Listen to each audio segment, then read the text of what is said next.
नमस्कार, वंदे मातरम दोस्तों। आप सभी का हमारे चैनल में स्वागत है। आज के वीडियो में मैं आपके लिए कुछ महत्वपूर्ण जानकारी लेकर आया हूं। जैसा कि आप बोर्ड पर देख सकते हैं, आज हम चर्चा करेंगे कि क्या पूर्व सैनिकों को टोल टैक्स में छूट मिलती है। इस संदर्भ में एक लेटेस्ट लेटर जारी हुआ है, जिसे दिखाकर मैं आपको विस्तार से समझाऊंगा। साथ ही कभी-कभी सरकारें बहुत अच्छे फैसले लेती हैं। इसी क्रम में 7 दिसंबर 2024 को झंडा दिवस और आर्म्ड फोर्सेस फ्लैग डे के अवसर पर सरकार ने मुआवजा राशि में बढ़ोतरी का सराहनीय निर्णय लिया है। यह जानकारी आपको आगे इस वीडियो में विस्तार से मिलेगी। दोस्तों, आर्मी हेडक्वार्टर का एक महत्वपूर्ण लेटर सामने आया है, जिसमें एमएसएसपी को लेकर बड़ी और सकारात्मक खबर है।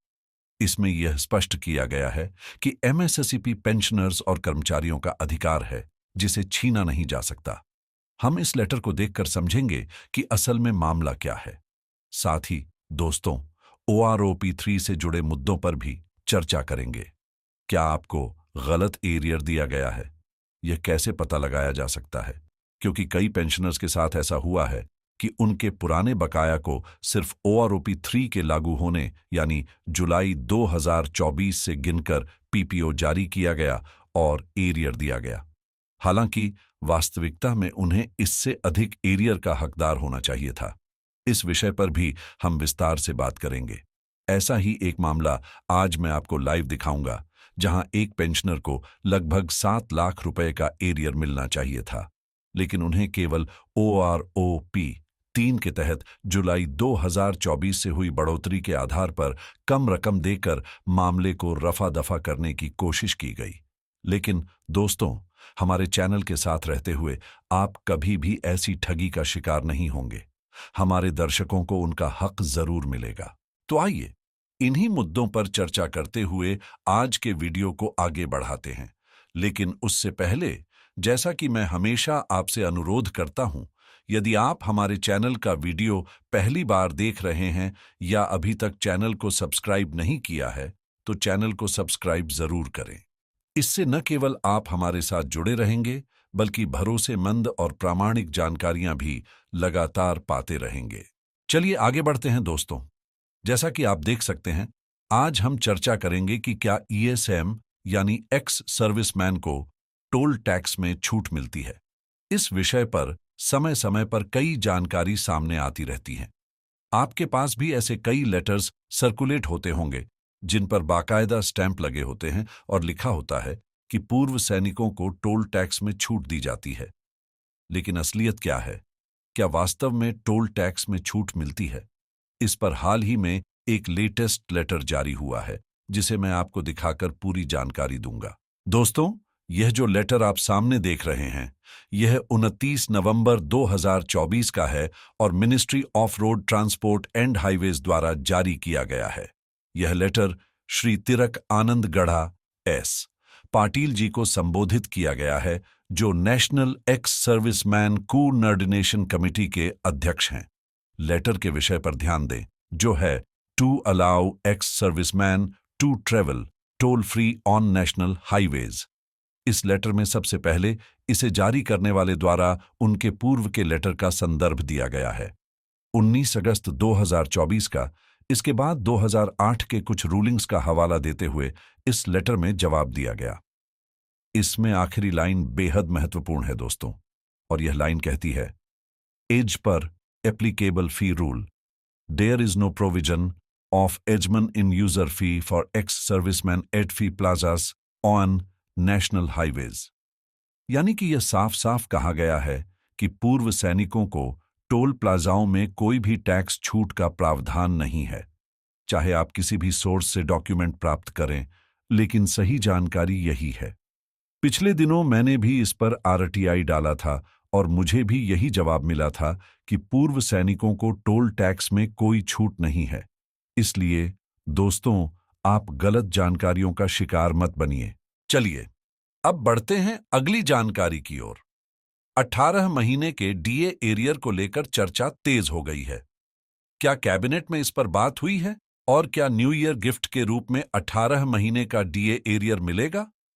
जी हां दोस्तों, यह खबर इन दिनों मीडिया में चल रही है और कई विश्वसनीय मीडिया हाउसेस भी इसे कवर कर रहे हैं। हालांकि यह एक कठिन मुद्दा है, क्योंकि सरकार से 18 महीने का डीए और डीआर रिलीज करवाना आसान नहीं है। ऐसे चांस बहुत कम हैं कि इसे जल्द जारी किया जाए। यह उचित मांग है, यह अलग बात है, लेकिन सरकार फिलहाल इस पर विचार नहीं कर रही है। कई बार सरकार इस मामले में नकारात्मक जवाब दे चुकी है, फिर भी कई प्रमुख मीडिया हाउसेस में यह खबर समय समय पर आती रहती है और हाल ही में भी इस विषय पर एक नई अपडेट आई है। कोरोना काल में रोके गए डीए एरियर को लेकर कई प्रकार की खबरें सामने आ रही हैं और इस बीच लोग तरह तरह के अनुमान भी लगा रहे हैं। कुछ का कहना है कि सरकार अब कर्मचारियों को एरियर नहीं देगी, लेकिन सूत्रों का दावा है कि सरकार 18 महीने के डीए एरियर को लेकर फिर से गंभीर हो गई है। कैबिनेट की बैठक में इस पर चर्चा सकारात्मक रही और केंद्रीय मंत्री ने भी इस प्रस्ताव पर सहमति व्यक्त की थी। अब यह देखना होगा कि 18 महीने का डीए कब तक कर्मचारियों के खातों में क्रेडिट होता है। आपको बता दें कि हाल ही में दिवाली के मौके पर कर्मचारियों के महंगाई भत्ते में 3% का इजाफा किया गया था। अब जो मैंने जानकारी दी है, उसके मुख्य बिंदुओं को एक बार फिर से मैं ग्राफिक्स के जरिए आपको समझाता हूं। खुशखबरी है उन लाखों कर्मचारियों के लिए जिन्हें अब डीए एरियर के रूप में यह राशि मिल सकती है। कोरोना काल में रोके गए डीए के एरियर की उम्मीद अब फिर से जाग गई है। जनवरी और जुलाई 2020 और जनवरी 2021 की 3 किस्तों को रोक लिया गया था और अब सरकार 18 महीने के डीए एरियर को जारी करने के लिए गंभीर नजर आ रही है। कैबिनेट की बैठक में इस पर चर्चा हुई थी और मंत्री की मौजूदगी में जो बातचीत हुई वह सकारात्मक रही। लेकिन जैसा आपने देखा, जब तक किसी विश्वसनीय सरकारी स्रोत से यह खबर नहीं आती, तब तक इसे हम पूरी तरह से सत्य नहीं मान सकते, क्योंकि 18 महीने के डीए और डीआर के मुद्दे पर सरकार हमेशा बैकफुट पर रही है। चलिए अब बढ़ते हैं अगली जानकारी की ओर। आर्मी हेडक्वार्टर की हिदायत है कि आप एमएसएसईपी देने से इनकार नहीं कर सकते। प्रमोशन देना आपका काम है, लेकिन एमएसएसईपी पेंशनर का हक है। जी हां दोस्तों, समय समय पर मैं एमएसएसईपी से जुड़ी सकारात्मक रूलिंग्स और दस्तावेज आपके सामने लाता हूं ताकि आप इसे प्राप्त कर सकें। अभी मेरे पास एक लेटेस्ट और एक्सक्लूसिव दस्तावेज है जो हमारे चैनल पर है। यह डॉक्यूमेंट बाद में शायद अन्य जगहों पर भी मिल जाए, लेकिन इसमें आर्मी हेडक्वार्टर की तरफ से सैनिकों को एमएसएसईपी ग्रांट करने की हिदायत दी गई है। इसमें कहा गया है कि आप किसी कैडर या क्लास की अनविलनेस के आधार पर एमएसएसईपी देने से इनकार नहीं कर सकते। यदि किसी कैडर या क्लास के लिए अनविलनेस होती है, तो आपको उस सैनिक को मोटिवेट करना होगा कि वह उस कैडर को स्वीकार करे, लेकिन इस अनविलनेस के कारण आप उसे एमएसएसईपी से वंचित नहीं कर सकते, जो सरकार ने उसे देने का निर्णय लिया है। यह जो लेटर आप सामने देख रहे हैं, वह एक इंटर ऑफिस नोट आईओएन है जो पीएस डायरेक्टरेट ने एमपीए को भेजा है। इस लेटर में, जैसा कि आप देख सकते हैं, एमएसएसईपी से जुड़ी कुछ रूलिंग्स दी गई हैं जो पर्सनल सर्विस 2C द्वारा जारी किया गया है। इस आईओएन में अगर आप चौथे पैराग्राफ को पढ़ेंगे तो यह पूरी तरह से स्पष्ट हो जाता है। इसमें लिखा गया है, it is felt that motivational individuals to appear for course, cadre is command function and the organisation needs to find measures within to address the issue rather than deniability version। यानी कि इसमें साफ साफ कहा गया है कि अगर कोई व्यक्ति किसी कैडर क्लास के लिए मना करता है तो उसे मोटिवेट करना आपका काम है और यह कमांड फंक्शन का हिस्सा है। उन्हें कैडर क्लास करने के लिए और प्रमोशन के लिए प्रेरित किया जाए। लेकिन अगर किसी ने किसी क्लास के लिए या कैडर के लिए अनविलनेस दी है तो आप उसे सरकार द्वारा दी गई जो कि उसका अधिकार है, यानी एमएसएसईपी से वंचित नहीं कर सकते।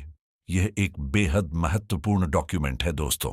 जो भी पेंशनर्स हैं, खासकर वे जो अनविलनेस के कारण कैडर क्लास से संबंधित मुद्दों से जूझ रहे हैं, उनके लिए यह अच्छी खबर है कि अब उन्हें एमएसएसईपी प्राप्त करने का रास्ता और भी स्पष्ट हो जाएगा। चलिए अब अगली जानकारी की ओर बढ़ते हैं। दोस्तों, ओआरओपी 3 के पीपीओ में ध्यान दें। कहीं आपको भी आधा अधूरा एरियर तो नहीं मिला? जी हाँ, कई पेंशनर्स के साथ ऐसा हुआ है। कुछ पेंशनर्स के मामले चल रहे थे, जैसे एमएसएसईपी ग्रांट, एसीपी ग्रांट और एंट्री लेवल पर रिवाइज पीपीओ को लेकर। इन मामलों में क्या हुआ? ओआरओपी 3 का जो रिवाइज पीपीओ जारी किया गया, उसमें उन्हें लेटेस्ट एंटाइटलमेंट के हिसाब से एमएसएसईपी एंट्री लेवल एसीपी ग्रांट करके निकाला गया, लेकिन इसकी बढ़ोतरी जुलाई 2024 से की गई। इसका मतलब यह है कि जुलाई 2024 से लागू होने वाले इस एरियर का जून 2024 तक का हिसाब नहीं दिया गया है, लेकिन जुलाई 2024 से आगे का फायदा देते हुए उसी पीरियड का एरियर और एमएसएसईपी, एसीपी वगैरह ग्रांट करके उनका पीपीओ निकाल दिया गया। ऐसे ही एक पेंशनर थे जिनका पीपीओ पहले ही जारी हो चुका था, लेकिन उनके पीपीओ में एमएसएसईपी या सुधार को एडजस्ट नहीं किया गया था। फिर उनके पीपीओ में सुधार करके जुलाई 2024 से आगे का एरियर ओआरओपी 3 के रेट पर दिया गया, लेकिन उनके लिए पहले से लागू एमएसएसईपी का हिसाब नहीं दिया गया था। जब वह हमारे चैनल से संपर्क में आए तो मैंने उन्हें गाइड किया। इसके बाद उन्होंने अपनी ग्रीवेंस डाली और फिर उनका नया पीपीओ जनरेट हुआ। इस पीपीओ में उनका एमएसएसईपी तो ग्रांट किया गया है, लेकिन इसके साथ साथ उनका पूरा पेंशन भी रिवाइज किया गया है। वह मई 2008 में रिटायर हुए थे और तब से उनका पेंशन रिवाइज होना था, जो पहले नहीं किया गया था और केवल जुलाई 2024 से रिवाइज किया गया था। अब आप देखिए, उनका पेंशन 2008 से लेकर अब तक पूरी तरह से रिवाइज हो गया है। इसके बाद ओआरओपी 3 के तहत ओआरपी 2 को भी रिवाइज किया गया और यह नया पीपीओ नवंबर 2024 में जारी किया गया, जब ओआरओपी 3 लागू हुआ। हालांकि जब उन्हें एरियर नहीं मिला तो उस पेंशनर को फिर से ग्रीवेंस डालनी पड़ी। जी हां, ऐसा भी होता है कि पीपीओ जारी हो जाता है, लेकिन फिर भी एरियर नहीं मिलता। इसके बाद पेंशनर ने ग्रीवेंस डाली और यह ग्रीवेंस का स्टेटस आप देख सकते हैं। जब ग्रीवेंस डाली गई तो पेंशनर को फिर से एरियर ग्रांट करने का जवाब दिया गया। यहां रिमार्क्स में लिखा गया है, pension revised as per rank, MSSEP, न्याय सुधार, व्हाइट कोरिज, पीपीओ नंबर 11 और payment file 2 the arrear to the tune 6,89,167 has been processed for payment. इसका मतलब यह था कि उन्हें 6,89,167 का एरियर मिलना था, लेकिन पहले केवल ओआरओपी 3 के एरियर के तहत ही उन्हें भुगतान किया गया था और पुराना एरियर उन्हें नहीं दिया गया था। फिर जब पेंशनर ने ग्रीवेंस डाली तो उनका नया पीपीओ जनरेट हुआ और अब उनका एरियर का अमाउंट उनके खाते में जल्द ही आ जाएगा। अब हम आगे की जानकारी पर बढ़ते हैं। सरकार ने झंडा दिवस के मौके पर पूर्व सैनिकों की अनुदान राशि और भत्तों में अभूतपूर्व वृद्धि की है। जी हां दोस्तों, यह वृद्धि राज्य सरकार की ओर से की गई है और कई भत्तों में तो 10 गुना तक की बढ़ोतरी की गई है। जी हां, यह जानकारी एक मीडिया रिपोर्ट के आधार पर दी जा रही है, जिसे हम अब देखेंगे। सरकार ने पूर्व सैनिकों और पदक विजेता सैनिकों की मुआवजा राशि में शानदार बढ़ोतरी की है। डिसेबल्ड सैनिकों के लिए भी मुआवजे में महत्वपूर्ण वृद्धि की गई है, जो 10 गुना तक पहुंची है। उदाहरण के लिए, परमवीर चक्र की राशि जो पहले 1 लाख रुपए थी, अब 1 करोड़ रुपए कर दी गई है। अशोक चक्र की राशि 8 लाख से बढ़ाकर 75 लाख, महावीर चक्र की राशि 5 लाख से बढ़ाकर 50 लाख, कीर्ति चक्र की राशि 4 लाख से बढ़ाकर 10 लाख और वीर चक्र की राशि 2 लाख से बढ़ाकर 9 लाख कर दी गई है। शौर्य चक्र को 1.5 लाख से बढ़ाकर 8 लाख कर दिया गया है। सेना मेडल, नौसेना मेडल और वायुसेना मेडल जो शौर्य के लिए दिए जाते थे, उनकी राशि भी 75,000 से बढ़ाकर 7 लाख कर दी गई है। इसके अलावा डिसेबल्ड सैनिकों के लिए अन्य मुआवजा राशियों में भी भारी वृद्धि की गई है। दोस्तों, बिहार सरकार ने एक महत्वपूर्ण और स्वागत योग्य कदम उठाया है, जिसमें बिहार के पूर्व सैनिकों और डिसेबल्ड सैनिकों के लिए मुआवजे की राशि को 10 गुना तक बढ़ा दिया गया है। यह निर्णय बिहार के मुख्यमंत्री माननीय नीतीश कुमार जी ने 7 दिसंबर 2024 को सशस्त्र सेना झंडा दिवस के मौके पर लिया। इस फैसले का ऐलान बिहार सरकार ने किया है और यह वीरता पुरस्कारों के लिए भी राशि में बढ़ोतरी को शामिल करता है। इस घोषणा को जागरण द्वारा रिपोर्ट किया गया है, जो बिहार के सैनिकों और पूर्व सैनिकों के लिए एक बड़ी राहत और सम्मान का प्रतीक है। तो दोस्तों, आज के इस वीडियो में मैंने यही महत्वपूर्ण जानकारियां दी हैं। आगे और भी उपयोगी जानकारी के साथ मैं फिर से हाजिर हो जाऊंगा। तब तक के लिए जय हिंद।